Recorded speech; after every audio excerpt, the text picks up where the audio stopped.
सुप्रभात बच्चों। ऑनलाइन कक्षा में आप सभी का स्वागत है। मैं मनोज साहू आज मैं पढ़ाने जा रहा हूँ आप लोगों को कक्षा 10वीं के हिंदी पुस्तक के पाठ 2.3 अपनी अपनी बीमारी। इस पाठ के लेखक हैं हरिशंकर परसाई जी हैं। आइए इनके बारे में थोड़ा सा जानते हैं। हिंदी साहित्य जगत के मूर्धन्य व्यंग्यकार हरिशंकर परसाई का जन्म 22 अगस्त 1924 को जमानी गांव, जिला होशंगाबाद, कहाँ पर ये मध्य प्रदेश में है ना, हुआ था। उन्होंने कई कॉलेज एवं स्कूलों में अध्यापन के साथ साथ जबलपुर से निकलने वाली साहित्यिक पत्रिका वसुधा का प्रकाशन संपादन किया। सामाजिक व राजनीतिक विषयों पर तीखा व्यंग्य रचने वाले परसाई जी की प्रमुख साहित्यिक कृतियाँ कौन कौन से हैं? हंसते हैं रोते हैं, भूत के पांव पीछे, सदाचार का तावीज, रानी नागफनी की कहानी, ठिठुरता हुआ गणतंत्र, बोलती रेखाएं, तट की खोज, माटी कहे कुम्हार से, विकलांग श्रद्धा का दौर,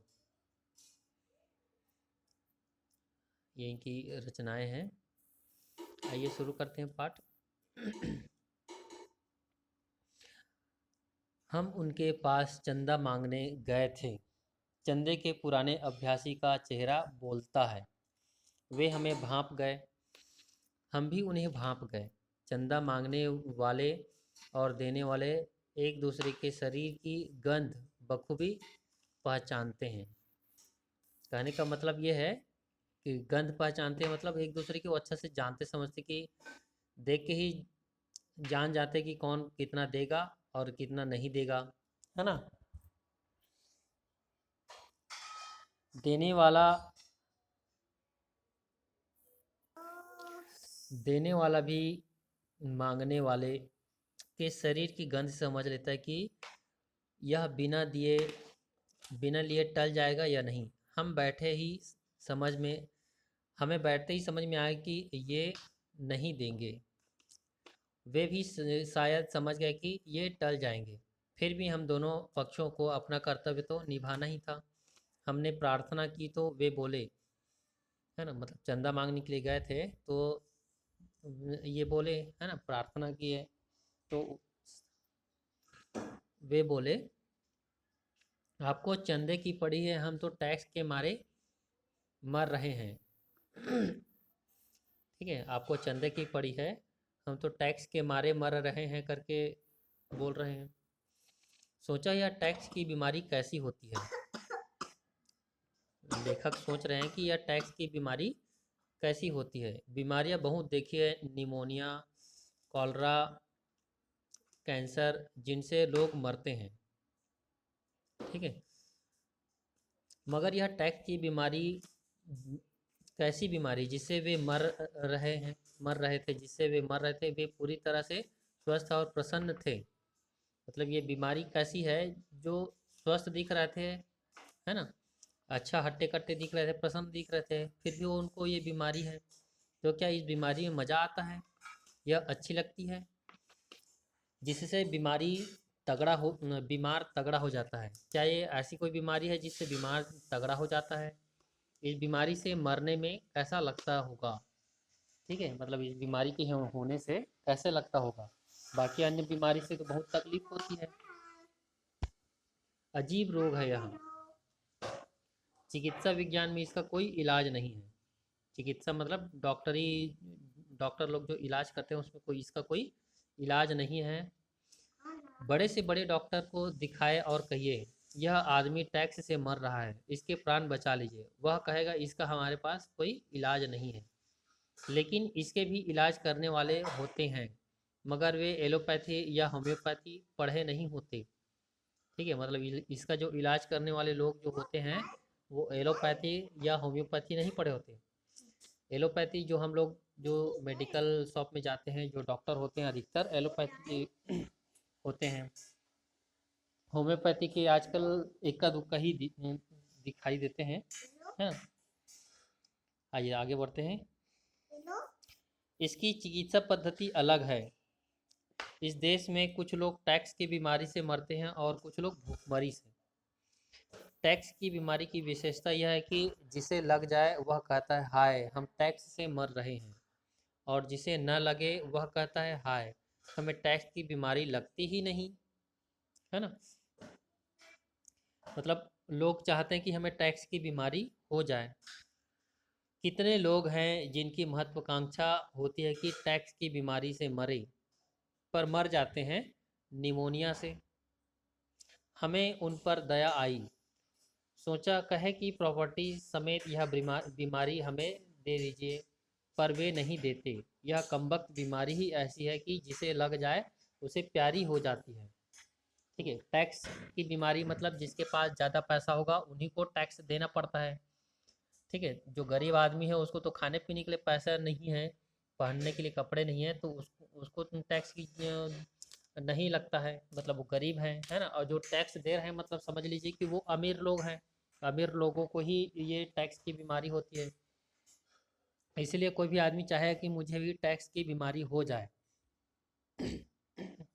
इसलिए वो बोल रहा है कि हम उसे मतलब उस पर दया आके हम मन में कर रहा है कि हम बोलें, कहें कि प्रॉपर्टी समेत यह बीमारी हमें दे दीजिए, पर वो नहीं देते, है ना। यह कमबख्त बीमारी ही ऐसी है कि जिसको भी हो जाए उसको वो बीमारी प्यारी हो जाती है। मुझे उनसे ईर्ष्या हुई, ईर्ष्या मतलब जलन, है ना। मैं उन उन जैसा भी बीमार होना चाहता हूँ, मतलब उनके जैसे बीमार होना चाहता हूँ, उनकी तरह ही मरना चाहता हूँ। कितना अच्छा होता अगर शोक समाचार यूँ छपता। ठीक है सर, मतलब श्रद्धांजलि वाला कॉलम जो रहता है वो जो पेपर में छपता है ना, उसमें शायद यह ऐसा छपता शोक समाचार में। बड़ी प्रसन्नता की बात है कि हिंदी के व्यंग्य लेखक हरिशंकर परसाई टैक्स की बीमारी से मर गए। वे मतलब इस तरह से लिखा जाता, वे हिंदी के प्रथम लेखक हैं जो इस बीमारी से मरे। इस प्रकार से लिखा जाता उसकी श्रद्धांजलि जो कॉलम है उसमें। इस घटना से समस्त हिंदी संसार गौरवान्वित है। आशा है आगे भी लेखक इसी बीमारी से मरेंगे। मगर अपने भाग्य में यह कहाँ, अपने भाग्य में तो टुच्ची बीमारियों से मरना लिखा है। टुच्ची मतलब एकदम तुच्छ छोटी सी बीमारी, बुखार, इस तरह की बीमारी। उनका दुख देखकर मैं सोचता हूँ दुख भी कैसे कैसे होते हैं, अपना अपना दुख अलग होता है। उनका दुख था कि टैक्स मारे डाल रहा है, अपना दुख है कि प्रॉपर्टी नहीं है जिससे अपने को टैक्स को भी अपने को भी टैक्स टैक्स से मरने का सौभाग्य प्राप्त हो। हम कुल 50 रुपये चंदा न मिलने के दुख से मरे जा रहे थे। मेरे पास एक आदमी आता था जो दूसरों की बेईमानी की बीमारी से मरा जाता था। मतलब दूसरों की बेईमानी को देखकर वो, मैं भी ऐसा करता, ऐसा करके वो सोचता है ना। अपनी बेईमानी प्राण घातक नहीं होती, मतलब जो खुद बेईमानी करता है उसको वो प्राण घातक नहीं लगता, बल्कि संयम से साधी जाए तो स्वास्थ्यवर्धक होती है। लेकिन सोच समझकर अगर इसको किया जाए तो ये स्वास्थ्यवर्धक होता है। मतलब टैक्स को सोच समझकर जो उसको इन्वेस्ट किया जाए, समझ लीजिए, मतलब समझदारी पूर्वक उसका प्रयोग किया जाए तो वो स्वास्थ्यवर्धक होता है, मतलब लाभदायक होता है। वह आदर्श प्रेमी आदमी था। वह मतलब आदर्शों को मानने वाला व्यक्ति था। गांधी जी के नाम से चलाने वाले किसी प्रतिष्ठान में काम करता था, है ना। गांधी के जी के नाम से वो दुकान का नाम था। मेरे पास घंटों बैठता और बताता कि वहाँ कैसी बेईमानी चल रही है। कहता युवावस्था में मैं अपने को समर्पित कर दिया था, किस आशा से इस संस्था में गया और क्या देख रहा हूँ। मैंने कहा, मतलब गांधी जी का नाम सुन के वो आदर्श के पीछे वो उस संस्था से जुड़ गए थे, है ना। लेकिन वहाँ भी बेईमानी हो रही है भैया। युवावस्था में जिसने समर्पित कर दिया वे सब रो रहे हैं, फिर तुम आदर्श लेकर गए ही क्यों। गांधी जी दुकान खोलने का आदेश तो मरते मरते नहीं दे गए थे आपको, है ना। मैं समझ गया कि उसके कष्ट को। क्या कष्ट था उनको? गांधी जी का नाम प्रतिष्ठान से जुड़ा होने के कारण वह बेईमानी नहीं कर पा रहा था।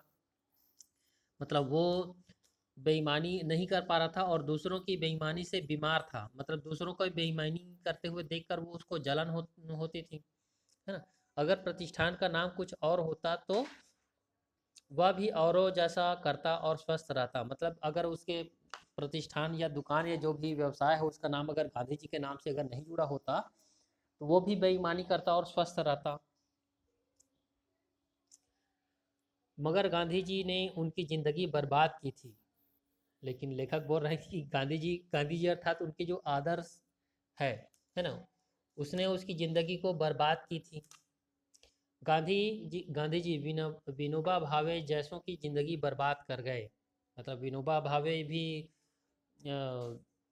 वो भी ऐसे ही अपने धन दौलत के बाकी चीज़ें अपने जीवन को पूरा उसी के लिए लगा दिए थे, है ना, आज़ादी के लिए या उनके आदर्शों के लिए। बड़े बड़े दुख हैं, बड़े बड़े दुख है। मैं बैठा हूँ, मेरे साथ दो तीन बंधु बैठे हैं। मैं दुखी हूँ। मेरा दुख यह है कि मुझे, मतलब अब दूसरा दृश्य बता रहे हैं जिसमें कहीं पर दो तीन उनके दोस्त बैठे हैं, है ना, और सभी के सभी दुखी हैं। तो लेखक दुखी हैं किस लिए कि बिजली का 40 रुपए का बिल जमा करना है और मेरे पास इतने पैसे नहीं है ना, इसलिए वो दुखी है। तभी एक बंधु अपना दुख बताने लगता है। क्या बताता है कि उसने 8 कमरों का मकान बनाने की योजना बनाई थी, लेकिन वो 6 कमरे बन चुके हैं। अब दो के लिए पैसे की तंगी आ गई है। ठीक है, मतलब अब 2 कमरे बनाने के लिए पैसे नहीं है। वह बहुत दुखी, बहुत बहुत दुखी है। वह अपने दुख का वर्णन करता है। मैं प्रभावित नहीं होता। ठीक है, मतलब अपने दुख, जब वो अपने दुख को बताता है तो वो प्रभावित नहीं होते हैं, क्योंकि ऑलरेडी मतलब पहले से ही 6 कमरे बन चुके हैं। तो 2 कमरे की और क्या है, मतलब नहीं बना तो नहीं बना करके। मगर उसका दुख कितना विकट है कि मकान को 8 कमरों का नहीं रख सकता। मुझे उसके दुख से दुख होना चाहिए, पर नहीं हो पाता। मेरे मन में बिजली के बिल के 40 रुपए का खटका है। अब भाई उसके पास इतना पैसा होना चाहिए कि 2 कमरे बना ले, और इसके पास तो उतने भी पैसे नहीं है कि 40 रुपए के बिल को पटा सके, है ना। मतलब ये ज़्यादा दुखी है।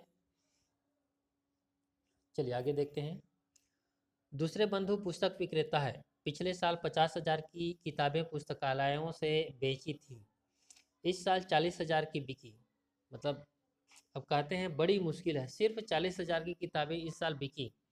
ऐसे में कैसे चलेगा? ऐसा करके वो भी दुखी है। वे चाहते हैं मैं दुखी हो जाऊं, पर मैं नहीं होता। इसके पास मैंने अपनी 100 किताबें रख दी थीं। ठीक है, मतलब उनको 100 किताबें दी थी, वे बिक गई। मगर जब पैसे मांगता हूँ तो वे हंसने लगते हैं, जैसे मैं हास्यास्पद पैदा कर रहा हूँ। हास्य रस पैदा कर रहा हूँ, मतलब कोई जोक मार रहा हूँ या फिर कोई कार्टून दिखा रहा हूँ, इस तरह से। बड़ी मुसीबत है व्यंग्यकार की। ठीक है, बड़ी मुसीबत है व्यंग्यकार की। वह अपने पैसे मांगे तो उसे भी व्यंग्य विनोद में शामिल कर लिया जाता है। मतलब वो पैसा मांग रहा है लेखा, तो उसको भी हंसी मजाक में शामिल कर लेता है। मैं उनके दुख से दुखी नहीं होता। मेरे मन में बिजली कटने का खटका लगा हुआ है। लेखक के मन में बिजली कटने का खटका लगा हुआ है। अब तीसरे बंधु की रोटरी मशीन आ गई। तीसरे एक और बंधु है ना, उनका दोस्त है, उनकी रोटरी मशीन आ गई। अब मानो मशीन आने में कठिनाई आ गई है। मोनो मशीन, रोटरी मशीन तो आ गई है, लेकिन अब मोनो मशीन आने में कठिनाई आ गई है। वे दुखी हैं। मैं फिर दुखी नहीं होता। अतः अंततः मुझे लगता है कि अपने बिल को भुलाकर बिजली के बिल को भूलकर मुझे इन सब के दुख में दुखी हो जाना चाहिए। मैं दुखी हो जाता हूँ, कहता हूँ क्या ट्रेजेडी है। मनुष्य मनुष्य जीवन की, है ना, कि मकान कुल 6 कमरों का रह जाता है। और कैसी निर्दय दुनिया है कि सिर्फ 40,000 की किताबें खरीदती है। और कैसा बुरा वक्त आ गया है कि मोनो मशीन ही नहीं आ रही है। ऐसा करके वो तीनों के दुख में दुखी हो जाता है। वे तीनों प्रसन्न है कि मैं उनके दुखों से आखिर दुखी हो ही गया। तरह तरह के संघर्ष में तरह तरह के दुख हैं। एक जीवित रहने का संघर्ष और एक संपन्नता का संघर्ष। ठीक है, एक जो गरीब व्यक्ति है वो जीवित रहने के लिए संघर्ष कर रहा है इसलिए दुखी है, और दूसरा संपन्नता का संघर्ष, मतलब जो संपन्न व्यक्ति अमीर व्यक्ति है वो और अमीर होना चाहता है, उसके लिए वो संघर्ष कर रहा है, तो उसके लिए वो दुखी है। एक न्यूनतम जीवन स्तर न कर पाने प्राप्त न कर पाने का दुख है, और एक पर्याप्त संपन्नता न होने का दुख है। मतलब एक गरीब आदमी जो है वो ठीक से खाने पीने और कपड़े पहनने के लिए उसके पास पैसा नहीं, तो उसके लिए वो संघर्ष कर रहा है, दुखी हो रहा है।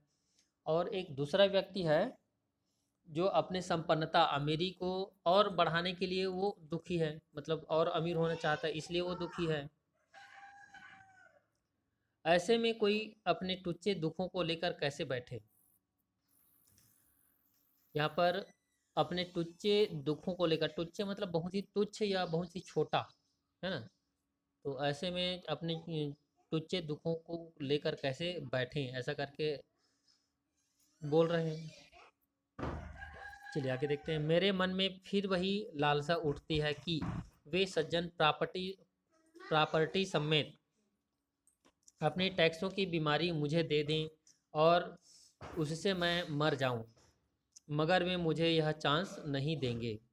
न वे प्रॉपर्टी छोड़ेंगे न बीमारी, और मुझे अंततः किसी ओछी बीमारी से ही मरना होगा। ओछी मतलब बहुत ही तुच्छ या बहुत ही छोटी, है ना।